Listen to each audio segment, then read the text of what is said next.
Mesdames, Messieurs, filles et garçons, notre équipe a travaillé fort afin de se distinguer et de vous offrir ce tout nouveau bulletin d'actualité solide et, ma foi, fort intéressant. On n'a pas peur d'en être fiers chez nous. À vous tous sur TVC9 et Télé-Témis, la bienvenue. Voici vos nouvelles. Allons d'abord sur la scène judiciaire aux enquêtes policières régionales. Un présumé pédophile récidiviste d'Amos force le déploiement de la structure de gestion des enquêtes sur les crimes en série de la Sûreté du Québec, et ce, dans notre région. L'individu Esteban Lamotte a 20 ans. Il a comparu il y a une dizaine de jours sous divers chefs d'accusation, notamment d'agression sexuelle, de contact sexuel et de leurre informatique sur un enfant qui a moins de 14 ans. Il est incarcéré parce qu'il avait déjà fait l'objet d'accusations semblables en septembre 2024. L'enquête qui tend à démontrer qu'il aurait pu faire d'autres victimes, et ce, évidemment, on vous en prévient. Dans ce genre d'enquête, les services de police au Québec travaillent en partenariat afin d'identifier les crimes commis par des prédateurs et de procéder à leur arrestation. Cette coordination provinciale permet une mise en commun des ressources policières et vise à mieux protéger les victimes. 6 juin que le Canada a célébré la Journée nationale contre la violence liée aux armes à feu. Pour plusieurs, c'est une occasion de se rappeler qu'il faut miser sur la prudence en présence d'un outil si dangereux. Au Québec, au moins 435 000 permis d'armes à feu sont en circulation. La position du gouvernement fédéral sur le contrôle des armes à feu est surveillée de près par des milliers d'adeptes de chasse ou de tir sportifs qui dénoncent le gel, la possession notamment des armes de poing. Maintenant, il est question de la nouvelle qui, vendredi dernier, avant que ne débute la fin de semaine, les travailleurs et travailleuses de la Société des établissements de plein air du Québec, la CEPAC, qui a envoyé un avertissement au gouvernement Legault si la négociation n'avance pas. Le long congé de la fête nationale sera perturbé. Un avis de grève, vous le savez, est expédié au ministre du Travail et à la direction de la Société des établissements de plein air du Québec pour 5 journées de débrayage dès le vendredi 20 juin. Ce débrayage qui touche, entre autres, les établissements qui sont en négociation. On parle des parcs nationaux, des campings, des centres touristiques. La première grève de jour qui a perturbé les activités de pêche et contraint la CEPAC à fermer ces établissements, qui n'a pas permis d'obtenir des résultats satisfaisants. C'était à l'ouverture de la pêche et au négo, ça n'a pas fonctionné. Après la Fête nationale du Québec, les semaines de la construction sont aussi marquées en rouge dans l'agenda. C'est ce que dit Christian Daigle. Il est le président général du SFPQ. Rappelons que les travailleuses et travailleurs se sont prononcés à plus de 88 % pour exercer des moyens de pression lourds, pouvant aller jusqu'au déclenchement d'une grève générale au moment opportun. La convention collective pour quelques 2500 travailleuses et travailleurs de la CEPAC est échue depuis plus d'1 an, le 31 décembre 2023. Attention, automobilistes qui empruntent la route 101, maintenant, soyez attentifs dans vos déplacements. Il y a un ponceau qui est en réparation entre Saint-Bruno-de-Guigues et Notre-Dame-du-Nord. Le chantier qui est toujours actif. Les travaux devraient durer environ 1 mois selon le ministère des Transports du Québec dans la région. Les conductrices sont priées de respecter la signalisation présente sur place afin d'assurer la sécurité de tout le monde au chantier. Ça bosse ce printemps aux nouvelles Témis-TV qui souhaite une fois de plus la bienvenue à son duo dédié à l'été, à l'équipe d'actualité présent jusqu'en août. Colin Boucher et Témissé La Liberté, originaires du Témiscamingue, sont respectivement âgés de 17 et 18 ans. Voici ce qu'ils ont à nous dire. Bonjour, ici Témissé La Liberté et je suis très heureux d'être avec vous pour mon 3e été en tant que caméraman monteur et j'ai très hâte de la passer avec vous. Bonjour, ici Colin Boucher et je suis très heureux d'être de retour pour mon 2e été consécutif ici à TV Témis. En tant que journaliste, j'espère vous offrir de l'information de qualité partout ici au Témiscamingue. Le Témiscamingue, comme plusieurs régions au pays, qui a souligné la Journée internationale de l'environnement le 5 juin. Parmi les organisations actives sur les réseaux, notons notre MRC, le Conseil régional de l'environnement. À la municipalité régionale de Comté, on a rappelé l'importance du tri des matières résiduelles parce qu'on sait, souligne-t-on, qu'en aide-mémoire, la MRC sur le web et l'entreprise qui gère la récup chez nous, Tricentris à Gatineau, il y a bien des contenants et emballages qui se retrouvent aux poubelles et sont enfouis car mal triés. Avec le CREAD, on nous rappelle de prendre ce moment pour réfléchir à notre impact sur la planète et agir pour un avenir durable. La journée est soulignée dans un moment clé en 2005. Elle coïncide avec la négociation en vue d'un traité contre les pollutions plastiques. Le Conseil régional de l'environnement de l'Abitibi-Témiscamingue qui rappelle qu'aucune région n'est épargnée, mais le changement commence dans le geste du quotidien. Et c'est une expo à l'image du métier à laquelle ont eu droit les fermiers, récemment les agriculteurs témiscamingues qui étaient au rendez-vous pour une 52e année consécutive alors que se déroulait l'exposition du Témiscamingue la fin de semaine dernière à Saint-Bruno-de-Guigue. Une édition remplie de défis alors que des revirements de situation de l'organisation de dernière minute et des températures laissant désirer qui ont légèrement compliqué la vie du comité organisateur. Une belle activité mettant en valeur le métier d'agriculteur ici au Témiscamingue. Une entrevue. Avec des membres du comité organisateur de la 52e édition de l'Expo agricole du Témiscamingue. Est-ce qu'on a été satisfait de la participation ici? Satisfait, c'est sûr que dans tout festival, la température joue un jeu important, qu'on n'a pas eu la température sur notre côté. Mais malgré ça, hier, à notre 5 à 7 le vendredi soir, il mouillait, mais on a eu du monde qui sont venus souper avec nous autres. Puis le monde était au rendez-vous, mais ils se sont habillés. Est-ce qu'on a eu des changements, des modifications à apporter pour cette édition là, de l'Expo agricole? En fait, on a eu beaucoup d'imprévus, mais on a vu qu'au Témiscamingue, on est quand même solidaires, qu'on a été capable de se débrouiller parce qu'on a eu une mauvaise nouvelle de la charge progressive qui ne s'est pas présentée. Mais malgré tout, grâce à Transport Nord-Vénique, on a été capable de faire des tirs de camions. Ça l'a vraiment aidé de pouvoir faire un show malgré la température, malgré l'inconvénient. Puis, pour vrai, on a quand même eu une très belle fin de semaine.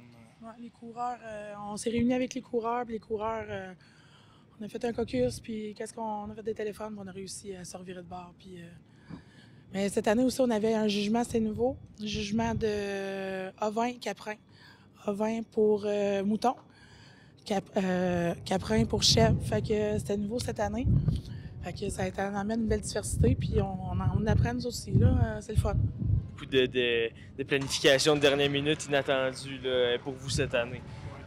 Sinon, qu'est-ce que ça permet en termes de visibilité, ça, cette expo agricole-là? Est-ce que c'est une certaine fierté qu'on peut ressentir?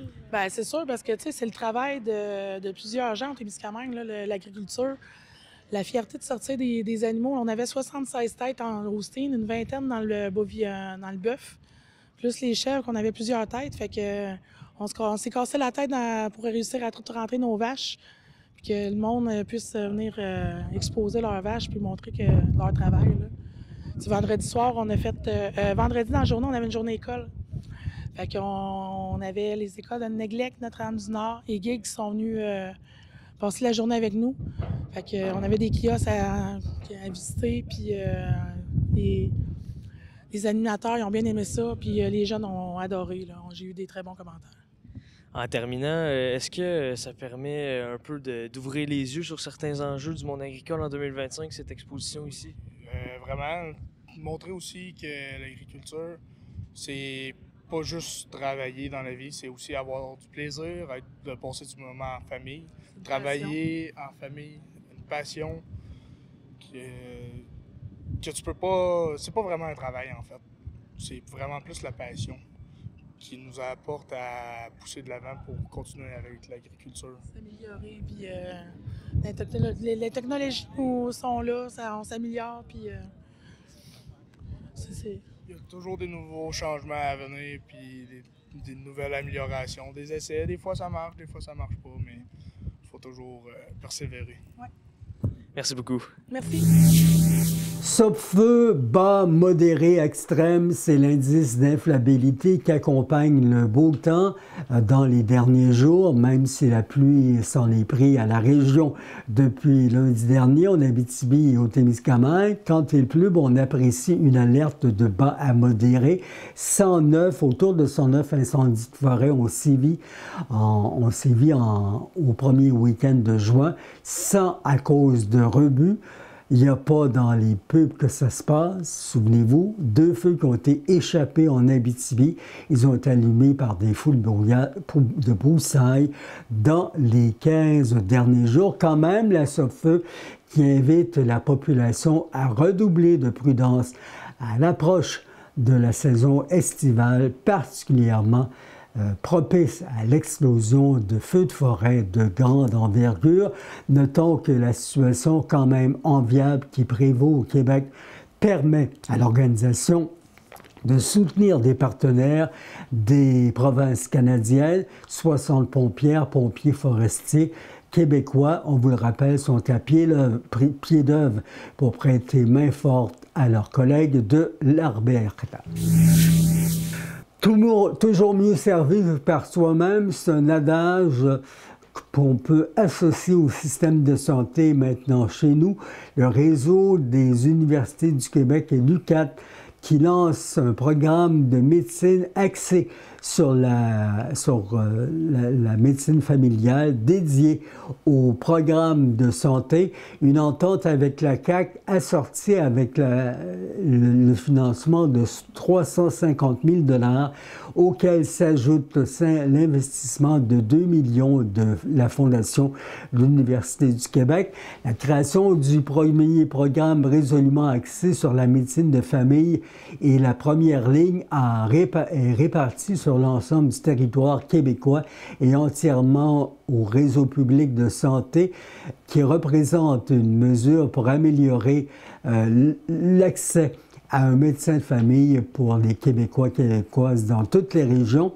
Selon l'UQAT, l'arrivée d'un programme de médecine dans le réseau de l'Université du Québec est une avancée majeure pour répondre concrètement aux besoins de notre population. L'UQAT est fier de jouer un rôle dans ce projet majeur qui s'inscrit en complémentarité avec l'implantation de la future clinique interdisciplinaire en santé globale, dont l'ouverture est prévue dans 2 ans. Vincent Rousson est recteur de l'Université du Québec en Abitibi-Témiscamingue. Nous lui avons parlé. Vincent Rousson, Monsieur le recteur, bonjour, merci d'être avec nous. On se parle le 5 juin, un jeudi. Journée intéressante pour l'UQAT, je pense. Ah, vraiment intéressante. En fait, journée intéressante pour l'UQAT, pour l'Abitibi-Témiscamingue, mais pour l'ensemble du Québec, je dirais, là. Ah ouais, expliquez-moi. Ben, en fait, aujourd'hui, on a annoncé officiellement la signature d'une entente avec le gouvernement du Québec d'un montant. En fait, c'est pas nécessairement le montant qui est important, mais la teneur de l'entente. En fait, depuis plusieurs années, je dirais, l'UQAT, mais en collaboration avec mes partenaires aussi du réseau UQ, on travaille à mettre sur pied un projet d'école de médecine. Il faut savoir que dans l'ensemble du réseau UQ, en fait, il y a 19 programmes associés à différentes professions reliées au monde de la santé. Et sur les 19, ben, l'UQ en offre 17, dont plusieurs en Abitibi-Témiscamingue. Les deux seuls programmes qui sont manquants dans le réseau, c'est médecine et la pharmacie. Donc, on souhaitait mettre sur pied et collaborer collectivement à mettre sur pied une école de médecine. Donc, on a proposé au gouvernement du Québec une approche différente. En fait, l'idée, c'est pas de se substituer aux universités qui offrent les programmes de médecine, mais c'est d'offrir un programme qui est différent, avec une approche différente pour les régions, mais axé principalement sur la santé, ben, la médecine familiale. Donc oui, l'idée, c'est d'avoir des étudiants inscrits à l'UQAT en médecine, mais inscrits dans toutes les régions du Québec également. Donc, ça va bénéficier l'Abitibi, mais l'ensemble des régions, là. Le titre de cette entrevue à TV-TV, c'est On n'est jamais mieux servi que par soi-même. C'est un peu ça qui va se passer? Ah, c'est exactement ça, parce que, bon, on retrouve, je crois, toutes les facultés de médecine présentes en Abitibi-Témiscamingue là, qui sont associées à des GMF en région. Puis ces universités-là, honnêtement, font un excellent travail. La problématique que nous avons, c'est que le taux de rétention des médecins actuellement au Québec est très faible dans les régions. En moyenne, là, c'est à peu près 25 des finissants qui restent en région. Mais quand on regarde les programmes que l'on offre, puis c'est pas propre à l'UQAT, mais c'est propre au réseau de l'UQ, mais les programmes que l'on offre dans les régions, là, je prends l'exemple de psychoéducation. Il y a 94 de nos finissants en psychoéducation qui restent en Abitibi-Témiscamingue. C'est des proportions qui sont similaires en gestion, en santé, en éducation. Bref, les gens qui sont formés dans les régions restent dans les régions. Donc, et on a vu également que des modèles d'école de médecine, comme on souhaite et on rêve, existent ailleurs au Canada et aux États-Unis, dont une dans le nord de l'Ontario. Et leur taux de rétention dans ces programmes-là, lorsque les gens étudient dans les régions, ben, avoisine les 70 Donc, on sait qu'il y a des modèles qui existent, on sait qu'on est capable de faire mieux, et les besoins sont criants en Abitibi-Témiscamingue et sont criants ailleurs au Québec. Donc, l'idée, c'est pas, comme je l'ai mentionné, de se substituer à ce qui se fait déjà, mais c'est d'arriver avec une offre qui est complémentaire, qui est différente, qui est axée sur la prévention, qui a une vision beaucoup plus holistique de la santé. Euh, Parce que, en fait, les professionnels de la santé le savent, œuvrer dans une région, c'est pas comme œuvrer à Montréal. Les besoins sont différents, les chirurgies sont différentes, la prise en charge des patients est différente. On a des clientèles en Abitibi-Témiscamingue et dans les régions qui sont différentes de celles de Montréal. Donc, puisque les réalités sont différentes, ben, le pari qu'on fait, puis c'est ce que le gouvernement souhaite que l'on fasse, c'est de vraiment analyser si un programme différent permettrait une meilleure rétention des médecins dans les régions. Est-ce que la population de chez nous devrait être emballée par cette nouvelle? Oh, je pense que oui. Là, je veux quand même modérer les attentes de la population. C'est pas demain matin que les étudiants vont pouvoir s'inscrire à l'UQAT en médecine. On en a encore pour quelques années, je dirais un bon 4 à 5 ans pour compléter tout le travail. Parce que là, cette année, je dirais, l'année 2025 va servir à rencontrer les partenaires, échanger avec les facultés de médecine déjà existantes. Puis quand je dis partenaires, c'est les partenaires du réseau à l'intérieur, mais il y a beaucoup de partenaires externes qui collaborent et qui travaillent avec les partenaires du réseau, du CISAP notamment. Donc, l'idée, c'est de vraiment s'assurer que les besoins des régions sont répondus dans le programme qu'on va mettre sur pied. Et ensuite, c'est de passer à travers toutes les étapes administratives, autant gouvernementales qu'universitaires, pour pouvoir monter et proposer une offre de formation. Et après ça, il y a une période de recrutement, bien entendu, jusqu'à l'arrivée des étudiants sur les bancs d'école d'ici quelques années. D'accord. Vincent Housson, est-ce que ça prend de la place à l'UQAT, ça, cette nouveauté-là et ce service-là? Ah, ben en fait, ça va devenir une nouvelle corde à notre arc, je dirais. Mais on travaille déjà dans la philosophie du réseau de l'Université du Québec. Donc, actuellement, à Rouen-Noranda, on vient de débuter la construction de notre clinique interdisciplinaire et un agrandissement pour l'université. En fait, en 2019, on proposait une approche totalement innovante au gouvernement du Québec.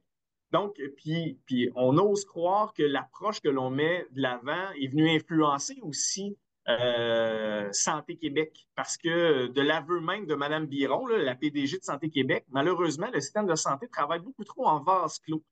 Donc, nous, ce qu'on propose avec notre clinique, c'est une clinique interdisciplinaire, donc de décloisonner, d'avoir une vision beaucoup plus holistique de la prise en charge du patient. Et c'est exactement le modèle que l'Université du Québec veut mettre en place. Donc, l'UQAT joue un rôle vraiment prépondérant dans la nature de ce programme de médecine-là, dans la volonté de l'Université du Québec de se déployer dans les régions aussi. Puis je vous dirais que dans l'entente, l'Abitibi-Témiscamingue est ciblée comme une région phare pour déployer ce programme, ce nouveau programme de médecine-là. Là. Donc, nous serons à l'avant-scène de la nouvelle réalité, de la nouvelle formation en médecine. Là. Donc, c'est vraiment stimulant comme projet. Et oui, la population de l'Abitibi-Témiscamingue va pouvoir bénéficier rapidement dans les prochaines années là, de cette nouvelle mouture de programme-là aussi.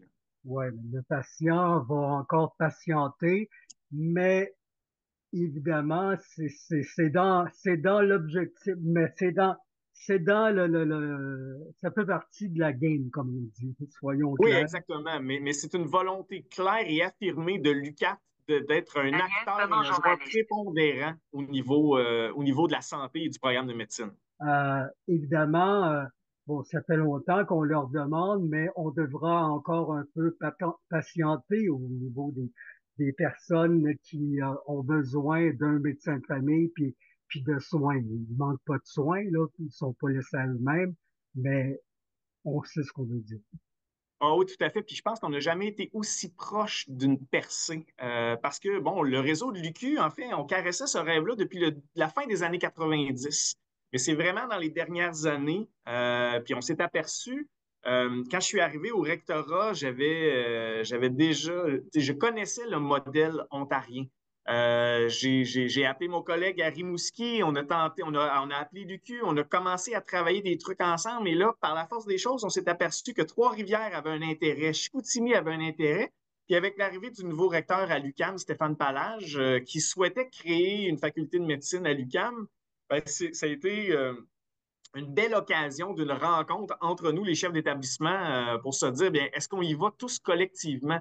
Et c'est là la beauté, la force de frappe du réseau parce que l'INRS en recherche, l'ETS en ingénierie vont se spécialiser au niveau de la santé. Bien entendu, le programme de médecine sera en présentiel, mais à distance également. Donc, la force de frappe de l'Université TÉLUQ et son expertise va pouvoir nous aider collectivement. Alors, bref, tout le monde au réseau UQ va y trouver son compte dans l'élaboration de ce projet-là, qui est littéralement un projet de société. Là.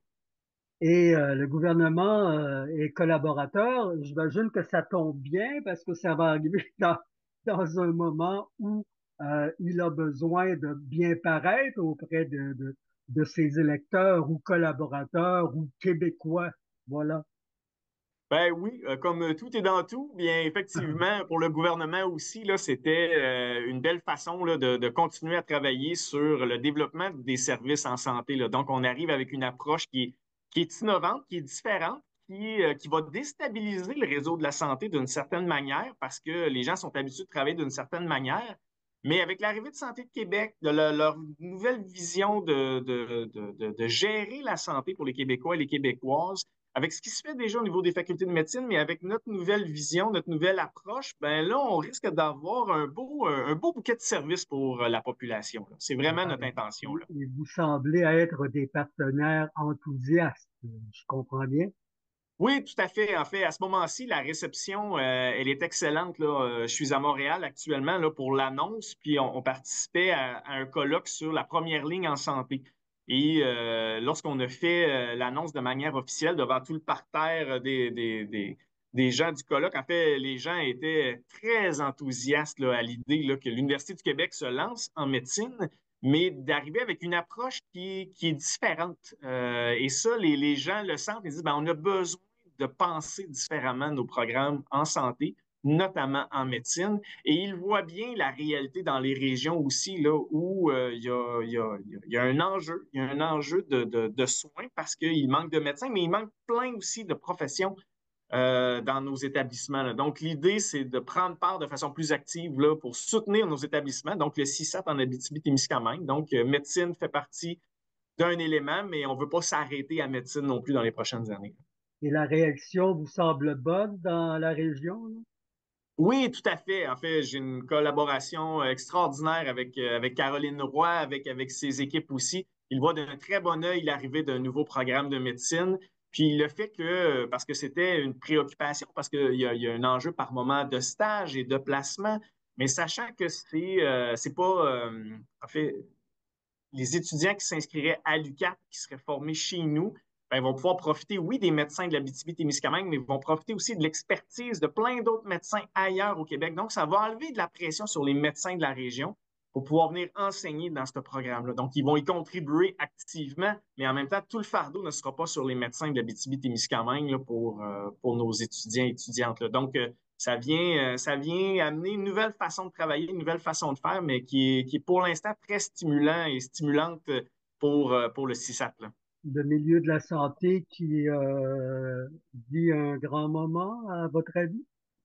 Ben, en fait, c'est le début de quelque chose de vraiment le fun. Un grand moment, je vais laisser les gens de la santé qualifier, mais pour nous, au réseau de l'Université du Québec, c'est vraiment un jalon extrêmement important. Il y en aura d'autres dans les prochaines années, mais je vous dirais que celui-là, d'avoir l'appui du gouvernement du Québec dans cette nouvelle vision-là, puis de vouloir creuser ce projet-là avec nous, ben, c'est une belle marque de confiance envers le réseau et envers nos établissements et envers l'UQAT notamment, là. Donc, on est très fiers de ça, là. Oui. Le temps passe, il y a des gens qui, bon, pour eux, la réflexion, s'ils n'ont pas de médecin de famille, ça leur appartient.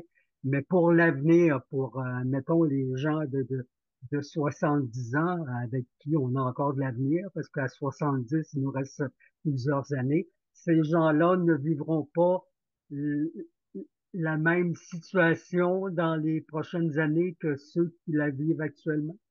Ah, en fait, moi, si j'ai un objectif, ce serait celui-là, que la population de l'Abitibi-Témiscamingue puisse avoir des médecins compétents, des médecins présents en Abitibi-Témiscamingue, des médecins qui vont s'investir dans le développement de l'Abitibi-Témiscamingue aussi, là, et pas juste dépendre des médecins dépanneurs qui viennent d'ailleurs pour un certain temps pour nous donner un coup de main. Il y a déjà des médecins extraordinaires en région qui font un travail remarquable. L'idée, c'est de venir ajouter, de venir soulager ces médecins-là là, qui tiennent à bout de bras les services à la population pour leur donner de la relève, leur donner des nouveaux collègues aussi, là. Ouais, on semble tous surpris par l'information. Vous, vous travaillez en vase clos, puis dans vos bureaux, dans vos corridors depuis, j'imagine, plusieurs années. Avez-vous d'autres surprises comme ça qui s'en viennent?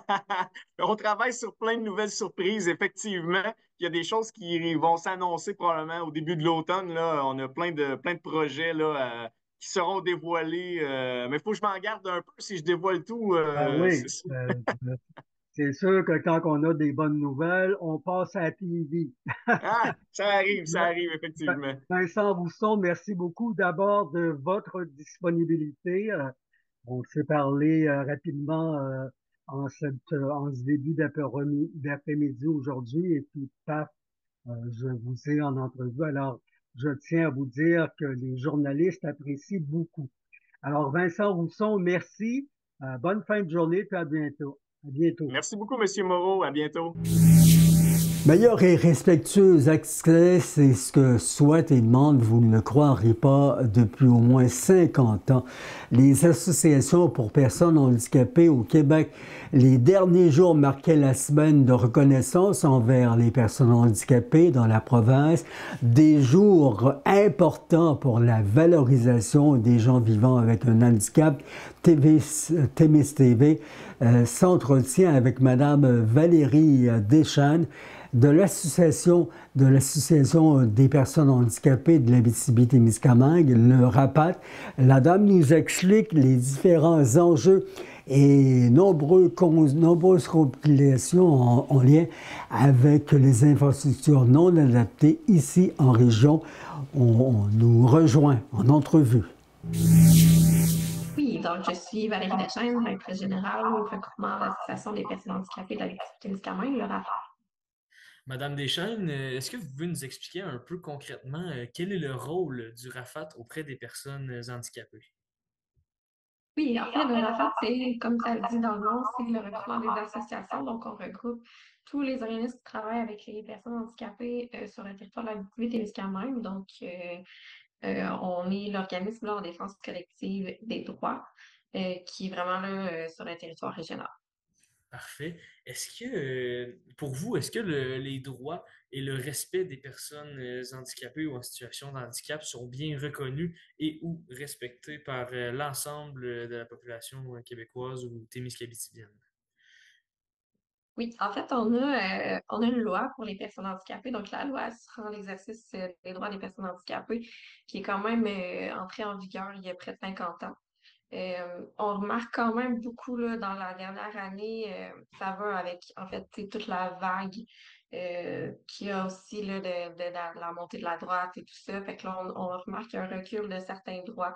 On entre dans une période d'austérité, donc il y a beaucoup de programmes dans lesquels les personnes handicapées vont chercher des subventions, vont chercher des sous, que ce soit pour l'intégration au travail, l'adaptation de domicile, le répit aussi pour les familles, donc il y a accès là, à de l'argent là, pour pouvoir bien vivre. En fait, là, on a vu un recul par rapport à ça là, dans la dernière année et demie et 2 ans. Là. Donc, c'est sûr que tu sais, quand on pense aux droits des personnes handicapées, ça touche vraiment tout. Là. C'est le droit à un logement accessible, c'est le droit au transport, le droit au travail, le droit aux loisirs, aux éducations, tout ce qui est adapté, accessible pour les personnes handicapées. Très intéressant. Est-ce que les politiques actuelles répondent adéquatement aux besoins des personnes en situation de handicap? Comme je mentionnais un peu plus tôt, c'est sûr que dans les dernières années, dans le dernier, je dirais depuis le début des années 2000, il y a quand même plusieurs politiques qui ont été mis qui ont été mis là, en fait par le gouvernement. Nous aussi, on parle vraiment du gouvernement plus provincial, donc on a quand même plusieurs politiques qui touchent les proches aidants et les personnes handicapées. On a quand même un espèce de, comme je disais tantôt, là, une espèce de recul sur les programmes de subvention. Donc, il y a des politiques qui touchent, par exemple, justement l'approche aidance. Ben, dans cette politique-là, on peut retrouver des programmes de subvention, puis là, on marque un recul là, par rapport au financement qui est octroyé là, dans ces politiques-là, par exemple. D'accord.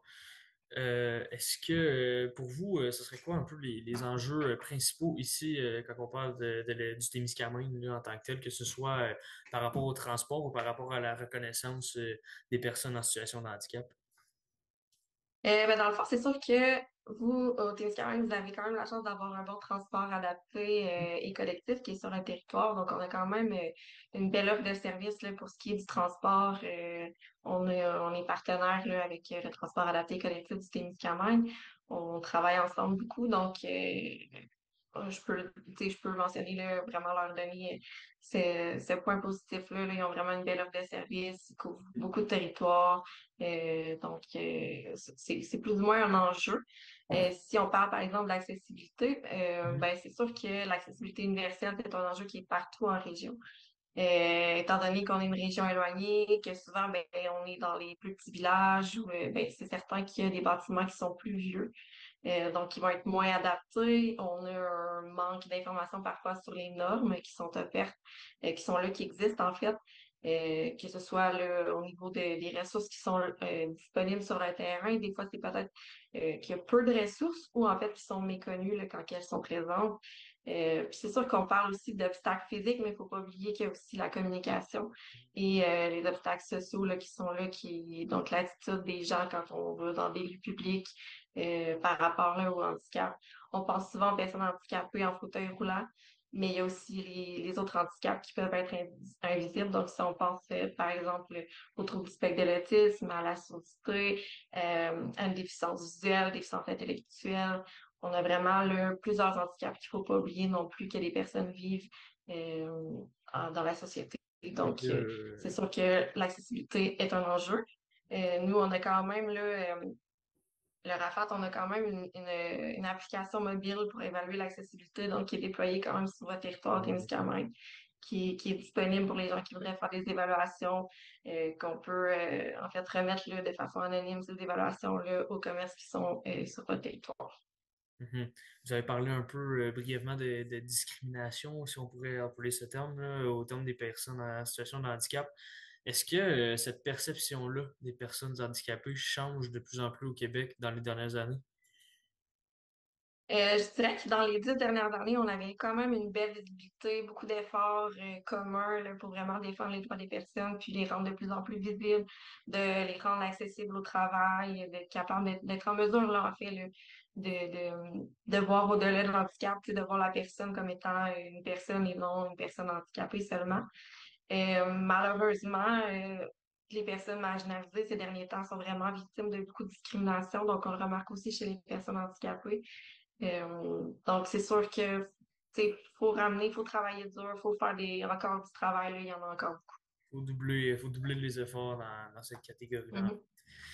En terminant, quel message votre organisme, vous, le RAFAT, aimerait transmettre aux gens qui nous écouteraient présentement?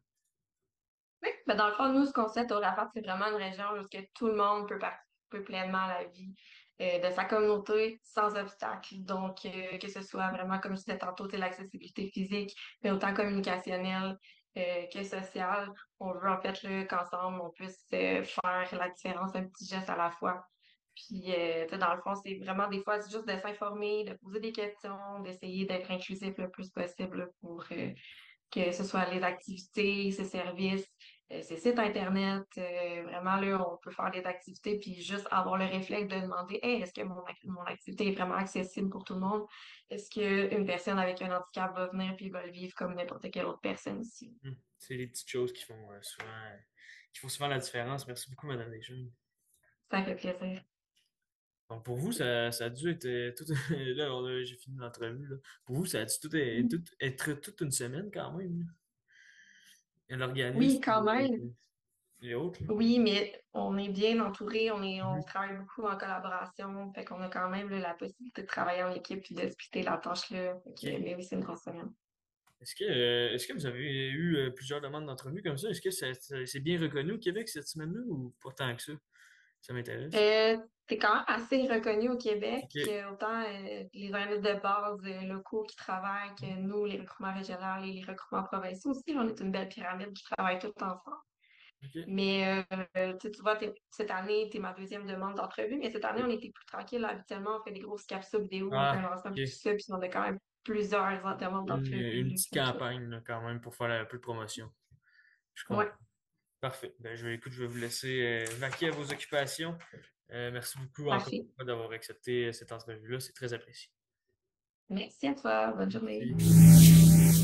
On parle de sport, on l'appelle la saison morte, mais les clubs de hockey bougeant et sont bien vivants ce printemps, alors que le retour possible ou en discussion des Titans de Témiscamingue, dont TV Témis vous a déjà parlé récemment, ben ça fait jaser. Les Pirates qui ont tranquillement préparé un retour d'alignement et présenté plusieurs joueurs ces derniers jours. Colin Boucher est allé en parler avec l'entraîneur Marc-André Caron. Marc-André, qu'est-ce qu'on pourrait retenir là, de cette saison 2024-2025 ici à Ville-Marie? Ben, au total, on a eu une belle saison, on a eu une année de transition, là, un peu comme on disait. Au début de la saison, une équipe qui jouait autour de 500. On avait plusieurs jeunes, puis tout ça. Puis c'était plusieurs qui faisaient le saut junior. Donc, ça a été quand même une adaptation pour eux autres. Mais je pense qu'on a bien progressé assez rapidement. Puis il faut le dire, Émeric Godette est venu se joindre à nous. Une belle nouvelle, une belle surprise là, qui partait de la LHGMQ, venait jouer avec nous pour son 20 ans. Donc, c'est sûr que là, ça a changé quand même la dynamique de l'équipe. Ça a été le meilleur défenseur de la Ligue aussi. Fait que, la combinaison des deux, je te dirais, la progression de nos jeunes, de nos vétérans aussi, plus l'ajout de Godette a fait en sorte qu'à partir de novembre, là, notre saison, on a pris notre envol et on a gagné plusieurs matchs. Si on est de novembre à décembre, novembre et décembre, on était quasiment imbattables. C'était pas pour se vanter, c'est vraiment, c'est vraiment ça qu'on a eu comme fiche. Ensuite, en janvier, ça a quand même bien été aussi. On a eu des hauts et des bas. février, là, on est satisfait. Puis en série, ben, on a perdu en deuxième ronde. Une équipe très bonne, Wasaga Beach, nous a éliminés, mais je pense que en dedans, nous autres, je pense qu'on aurait pu faire un petit peu mieux. Il y a des matchs que je pense qu'on aurait pu jouer des meilleurs matchs que ça, tout ça. Mais si on prend l'ensemble de la saison, ça a quand même bien été. Mais c'est sûr que je reste sur mon appétit là, pour ce qui est des séries de la fin de saison. J'aurais aimé ça qu'on aille plus loin, mais c'est pas arrivé. Parce que comme tu disais, c'est une année de transition, donc c'est normal un peu, mais tant que la progression était là chez les jeunes et comme tu l'as mentionné aussi chez les vétérans, j'imagine que pour toi, c'est satisfaisant de voir le groupe aller de l'avant et progresser de plus en plus au fil que la saison avançait. Oui, ce bout-là, c'était vraiment intéressant, mais reste qu'en fin d'année, en série, tu veux avoir des résultats. On l'a eu en première ronde, deuxième ronde, on n'a pas joué. Je pense qu'on aurait pu jouer à un meilleur niveau que ça. C'est pas arrivé. Je fais partie de la solution aussi. Fait que cette année, c'est un peu là-dessus là, qu'il y a une transition vers ça. Où est-ce que oui, je veux qu'on continue, qu'on se développe comme équipe. Les jeunes vont après du galon. J'ai quand même des attentes assez élevées, mais je veux qu'en série, on performe plus que l'année passée. Parlant de jeunes, c'est juin-juillet, c'est la saison des repêchages et des signatures. Ici à Ville-Marie, parle-nous un peu du repêchage. Comment on a abordé ça ici chez les Pirates? Bien, avant ça, on avait eu notre pré-camp. Fait que, déjà là, ça nous donnait une bonne idée des joueurs qui nous intéressaient, puis des joueurs qui étaient intéressés à venir avec les Pirates aussi. Après ça a été de faire les sélections vers qui qu'on allait protéger, qui qu'on allait repêcher. Puis, tu sais, repêchage, je ne veux pas nécessairement dire l'année prochaine. C'est surtout pour les années suivantes. C'est pour ça que quand tu regardes, on repêche beaucoup de joueurs plus jeunes qui ne jouent pas nécessairement pour les Pirates cette année, mais qui vont jouer dans 2 ou 3 ans. Puis c'est un peu ça là, dans les signatures qui s'en viennent, dans les annonces de signatures qui s'en viennent. Il y a des joueurs qui ont OK, ancien choix repêchage là, 2023 et ainsi de suite. Donc, tu sais, c'est vraiment une progression vers ça. Je suis satisfait, c'est sûr. On aurait toujours aimé avoir plus de choix, mais je pense qu'on avait quand même nos 12 choix. On a fait les sélections éclairées le plus possible. Puis je pense qu'on a une belle brochette de jeunes qui rentrent en ligne de compte. Parce qu'il y a beaucoup de talents locaux là, que vous avez repêchés au repêchage. Là. Je pense à des anciens conquérants, des anciens as. J'imagine que c'est une certaine fierté pour vous de développer un peu les produits de la région, si on peut le dire comme ça. C'est notre mandat. Beaucoup de joueurs régionaux. Puis tu disais une fierté, oui, mais pour eux aussi, ils connaissent la région, ils savent qu'est-ce qu'on représente. Puis ça, c'est flatteur aussi parce que les jeunes se sont intéressés à venir avec les Pirates. Puis on en parle. On en parle en bien aussi. Fait que ça, c'est bien à ce niveau-là. Fait que, oui, nous autres, de notre côté, on est fiers de les développer. Eux autres sont fiers de venir jouer. Fait que je pense que ça fait une belle balance là, à ce niveau-là. C'est gagnant-gagnant. Oui, exactement. Parlons un peu maintenant des signatures. Vous l'avez mentionné, il y a Émeric Godette qui a re-signé à Ville-Marie. Ça, c'était un gros morceau pour vous, là, les Pirates. On parle aussi du gardien de but, l'ancien foreur Mathis Lucie. Est-ce que tu peux nous parler un peu de ces signatures-là? Parfait. Pour ce qui est d'Émeric Godette, oui, c'est sûr, c'est le meilleur défenseur de la Ligue. Puis je pense que ça va être la même chose aussi cette année. C'est un bon leader aussi, vraiment une bonne personne. Il a quand même 3 ans junior majeur en arrière de la cravate. Donc, il a beaucoup d'expérience. Au-delà du joueur sur la glace, il peut en emmener beaucoup aux autres aussi autour. Fait que ça, je pense que c'est bien. Pour ce qui est de Mathis Lucie, il a été repêché. Là. Je fais juste te dire, oui, pas nécessairement signé. Mathis, oui, c'est un choix, comme tu as vu, en dernière ronde. Il y a juste une année d'éligibilité, mais on prend une chance de voir. Je sais que c'est quelque chose qui l'intéresse probablement de venir avec les Pirates. Fait que c'est à voir, mais il n'y a rien de confirmé là, au moment où on se parle. C'est ça. J'en dirai pas plus parce que je veux comme pas je veux pas briser ce qui s'en vient dans les réseaux sociaux sur les prochaines journées. On peut s'attendre à des annonces de signature, si je comprends bien, dans les prochains jours sur les réseaux sociaux des Pirates de Ville-Marie. Oui, de façon hebdomadaire, là, il va y avoir pas mal une annonce de signature ou autre. Là, on ne sait jamais, des fois des transactions ou peu importe. Donc, c'est ça. Ouais, on est actif, c'est sûr. On prépare la prochaine saison. Pour moi, la préparation de la saison qui s'en vient a commencé en novembre. Il y avait déjà beaucoup d'évaluations de joueurs. J'ai été voir des joueurs jouer et ainsi de suite. Mais après ça, on est rendu à quelle étape, qui qu'on veut aller chercher, qui qu'on peut aller chercher aussi. Parce que, comme je te parlais de transactions, c'est bien beau faire des transactions, mais il faut que les deux équipes veulent aussi, puis c'est pas toujours évident. Donc, à suivre sur le reste des surprises. Dans les signatures, on a Ulrich Bertrand qui vient qui vient avec nous. Très bon joueur. Ça a été ma surprise au pré-camp. Je l'avais vu jouer dans la saison. Mais tu sais, c'était toujours de voir la transition avec des joueurs juniors, ça va faire quoi? il était excellent. Fait que j'ai vraiment hâte de travailler avec. Je pense que c'est un joueur qui peut nous aider, oui, l'année prochaine, mais les années suivantes, ça peut être un excellent joueur. En bref, Marc-André, à quoi on peut s'attendre des Pirates de Ville-Marie après une année de transition, comme tu l'as mentionné? Est-ce qu'on va être prêt à compétitionner pour la Coupe Russell dès le début de la saison? C'est toujours ça l'objectif. Puis, tu sais, c'est sûr qu'au moment où on se passe, c'est un peu difficile de savoir les autres équipes. Ils en sont où? Tu sais, c'est comme n'importe quoi. Il y a des équipes, des années sont plus fortes que d'autres et ainsi de suite. C'est sûr que les Rattlers sont au sommet depuis 3-4 ans. Fait que nous, ça va de challenger ça. Il y a plusieurs facteurs reliés à ça. L'effectif, c'est sûr, comme tu disais, les joueurs, tout ça. Ça va dans la façon de travailler, façon de compétitionner, façon de jouer aussi. Tu sais, je pense que l'année passée, il y a eu des belles choses qui sont faites. Mais comme je te dis, j'ai resté sur mon appétit en série où est-ce que je pense qu'on aurait pu être meilleur que ça. J'en prends une partie de responsabilité, c'est sûr, là-dedans. Puis, on va être prêt cette année. Parfait. Merci beaucoup, Marc-André. Un gros merci. Playball Témis, la saison de la balle molle commence au Témiscamingue pour la 9e année consécutive. Les équipes masculines et féminines de la Ligue de sauvegarde du Témiscamingue se sont réunies la fin de semaine passée. Les matchs ont eu lieu au Stadium Isaïe de Dernière de Lorrainville. La météo peu clémente n'a pas découragé les organisateurs-organisatrices, très satisfait de la participation tant au public des équipes de joueuses et joueurs. Donc, on est avec Lucie Billemore, membre du comité organisateur ici de l'événement. Lucie, comment on juge la participation aujourd'hui, en ce samedi? Bien, écoute, c'est sûr qu'au niveau de la température, le froid aide pas, mais je suis quand même contente de voir qu'il y a plusieurs personnes présentes. Heureusement, il n'y a pas de pluie. C'est sûr qu'hier soir, ça a été peut-être un peu plus complexe avec la pluie, un petit peu moins de monde, sauf que là, ça commence à arriver au terrain. La journée est encore jeune, puis je pense qu'on va avoir quand même un bel achalandage. Ça fait quand même plusieurs années que vous, les Soft Girls, vous organisez ce tournoi-là de début de saison. Où est-ce qu'on la trouve, la motivation, pour organiser ça d'année en année? Je t'avouerai que c'est pas toujours facile. Elle n'arrive pas nécessairement la motivation à la première seconde, sauf que c'est un événement qu'on a quand même beaucoup de plaisir à faire. C'est une belle fin de semaine, c'est exigeant, on se le cachera pas. Mais à chaque année, puis là, tu vois, cette année, on a inclus les babies avec nous pour nous aider justement là, ils s'occupent du restaurant.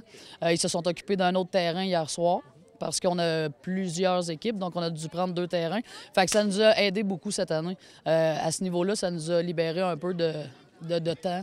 Donc oui, non, ça va. À chaque année, c'est plus difficile. On est fatigué le dimanche, mais on est toujours satisfait. Est-ce qu'on a observé certains changements par rapport aux éditions précédentes, que ce soit au niveau du terrain, au niveau des équipes présentes? Bien, c'est ça. Comme je mentionnais précédemment, cette année, on a une équipe de plus que d'habitude. Donc, ça nous faisait au minimum 2 matchs supplémentaires. Puis, comme on termine déjà très tard le soir, on a dû hier faire 3 parties au terrain de Béarn, justement géré par les babies, à l'animation et tout. Fait que ça nous a libéré un peu l'horaire aussi. Tu vois, ce soir, on a une game de moins. D'habitude, on avait un match à minuit 30 qu'on a pu enlever parce qu'on a fait 3 matchs hier à Béarn. Donc oui, 2 terrains, c'est, je pense, la première fois, parce qu'on a quand même un total de 18 équipes. Hein. Fait que ça fait beaucoup. C'est quand même impressionnant, là, 18 équipes pour une ligue ici au Témiscamingue, surtout. Ben oui, en fait, tu vois, toutes les équipes qui participent à la ligue féminine, les 7 sont tous présentes. Au niveau des hommes, on n'a pas assez proche d'en avoir 12. On a une équipe, malheureusement, qui n'était pas disponible pour jouer le samedi, donc ça complexifiait trop l'horaire. Ils se sont retirés, mais 11 garçons, 11 équipes hommes puis 7 équipes femmes, c'est la première fois, c'est du jamais vu. En terminant, Lucie, est-ce que tu pourrais donner un peu tes prédictions concernant les gagnants de cette édition du tournoi de balle de softball au début de saison? Ça, c'est pas juste parce que là, je vais me faire des ennemis si je dis mes prédictions. Mais écoute, j'ai un petit penchant pour les babies qui ont très bien joué leur début de week-end. Je t'avouerai que ça me ferait plaisir s'ils pouvaient l'emporter. Nous, ça fait déjà quelques années qu'on l'emporte. On va dire ça comme ça. Mais bon, écoute, le plaisir est au rendez-vous. Puis le but, c'est de toujours essayer de jouer les matchs du dimanche. Nous, c'est mission accomplie. À partir de là, on verra. Super. Merci beaucoup, Lucie. Hey, merci, Colin. Le Panthéon des sports du Québec a choisi 2 personnalités de l'Abitibi-Témiscamingue parmi les 8 nouveaux admis au temple de leur renommée du Panthéon des sports du Québec en 2025. La Rouyn-Norondienne Christine Girard et la Mossois Marc Lemay marquent une fois de plus notre histoire sportive par leur excellence leur engagement et leur passion, que ce soit pour avoir brillé sur les grandes scènes ou pour avoir œuvré au développement du sport chez nous et à l'étranger. Ces personnalités incarnent ce que le sport a de plus grand à offrir. Leur parcours inspire et rappelle notre devoir collectif de préserver cette mémoire. Jean Gosselin est le nouveau président du conseil d'administration du Panthéon des sports du Québec. Des exemples, des modèles qui seront guidés par les générations à venir. Première athlète canadienne médaillée olympique en haltérophilie, Christine Girard a remporté le bronze à Pékin en 2008 et l'or à Londres en 2012, reconnu rétroactivement en 2018. Parmi les bâtisseurs, Marc Lemay est un acteur incontournable du développement des sports, dont le vélo de montagne. Il œuvre bénévolement depuis 1972. Maintes fois honoré, leur consécration dans l'histoire sportive québécoise se fera lors du 34e gala d'intronisation qui aura lieu l'automne prochain dans la région métropolitaine. Eh bien, avec l'expression de cette fierté, c'est ce qui met fin à ce bulletin. À l'équipe de TV Témis, un immense merci, mais surtout à celles et ceux qui, avec leur histoire, font leurs nouvelles. Merci et à la semaine prochaine.